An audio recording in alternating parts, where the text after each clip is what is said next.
Magandang tanghali po sa inyong lahat. Ako po ay narito ngayon sa Barangay San Jose ng Santo Tomas City, Batangas. Kung saan ay makikita po ninyo sa gabi po na aking likuran ng isa pong bata na meron pong hinahalo. Ano kaya yung kanyang hinahalo na yon?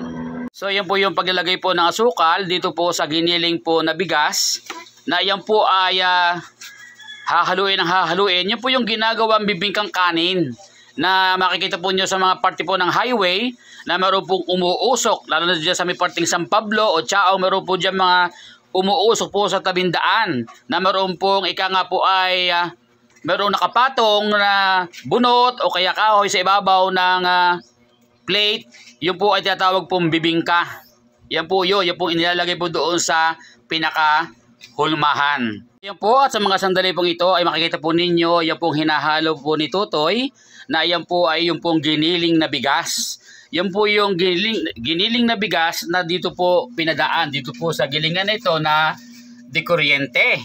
At yan po yung resulta.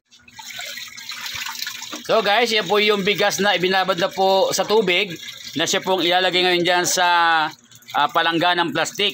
At yan po ay ready na pong gilingin. At yun po ang pinaka-gilingan. Ito po yung resulta na kanya pong giniling na bigas. At ang paghahalo pong yan ay meron na pong lamang asukal. No? May lahok na po yung asukal at lalagyan po ng itong giniling pong ito po ay 20 kilos o 20 kilos na bigas na giniling po diyan.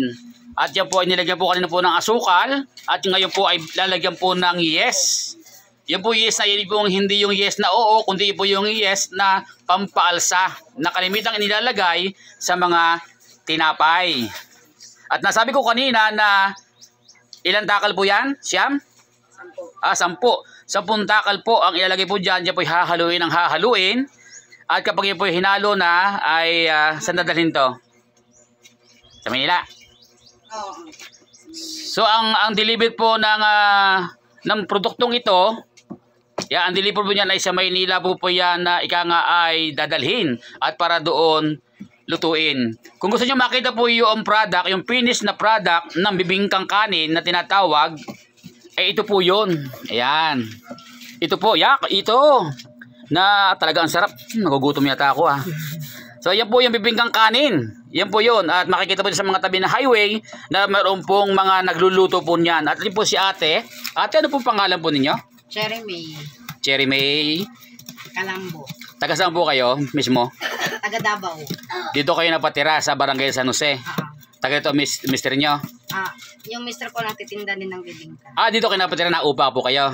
Ayan. Siya po si ate Cherry May. Na umuupa po dito sa Barangay San Jose na ang kanila pong hanap buhay o business sa ngayon ay ang paggagawa po ng bibingkang kanin. Saan po dadalhin po yung product na yan? Sa Divisoria. Yan po ay sa Divisoria pa dadalhin. So yan po ay dito po matatagpuan, ang gawaan po nito ay dito matatagpuan sa Barangay San Jose, Santo Tomas City, Batangas. Maraming salamat po. Ito po inyong kaibigan, kabayan, kabalikatan, Kuya Edgar Makata ng Santo Tomas City, Batangas.